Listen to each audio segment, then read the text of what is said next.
اللہ وقال رسول، سچے کلام کو عام کیا۔ السلام علیکم ورحمۃ اللہ وبرکاتہ۔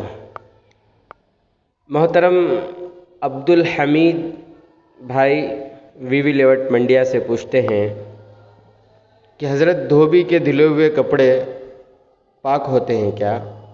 ان کپڑوں میں نماز پڑھنے سے نماز ہو جائے گی یا نہیں؟ دیکھیے، اگر آپ کا دھوبی کپڑوں کو بالٹی میں، ٹب میں یا واشنگ مشین میں دھوتا ہے تو ان کے پاک کرنے کا طریقہ یہ ہے کہ ایک دفعہ نکال کر انہیں نچوڑ لیا جائے اور جو پانی بالٹی یا مشین میں ہے وہ گرا دیا جائے اور مشین بالٹی وغیرہ کو صاف کر لیا جائے، کھنگال لیا جائے۔ اسی طرح دوسری اور تیسری مرتبہ یہ عمل کیا جائے، یہ طریقہ ہے۔ یا پھر اس سے بھی آسان ترتیب یہ ہے کہ کپڑے مشین وغیرہ سے نکال کر صاف پانی میں 3 دفعہ ڈال کر نچوڑ لیں تو کپڑے پاک ہو جائیں گے۔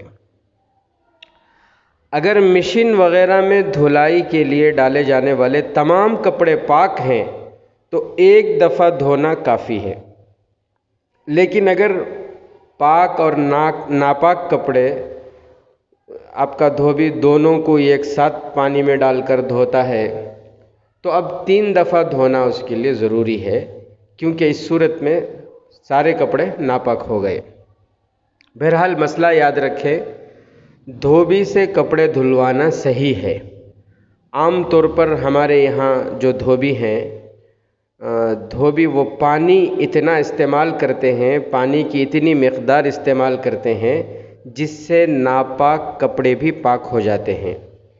لیکن احتیاط اسی میں ہے، بہتر یہی ہے کہ ناپاک کپڑے کم از کم جہاں ناپاکی لگی ہے وہ ناپاکی کو دھل کر اسے پاک کر کے پھر وہ کپڑے دھوبی کو دھلنے کے لیے دیے جائیں۔ اور دھوبی کو بھی چاہیے کہ وہ دھلائی کے دوران کم سے کم آخری مرتبہ بالکل پاک صاف پانی سے کپڑوں کو نکالے تاکہ کسی قسم کا کوئی شبہ باقی نہ رہے۔ بہرحال دھوبی کے دھلے ہوئے کپڑے پاک ہوتے ہیں، ان کپڑوں میں نماز ہو جاتی ہے۔ دلائل ڈسکرپشن میں موجود ہے۔ واللہ اعلم بالصواب۔ السلام علیکم ورحمۃ اللہ وبرکاتہ۔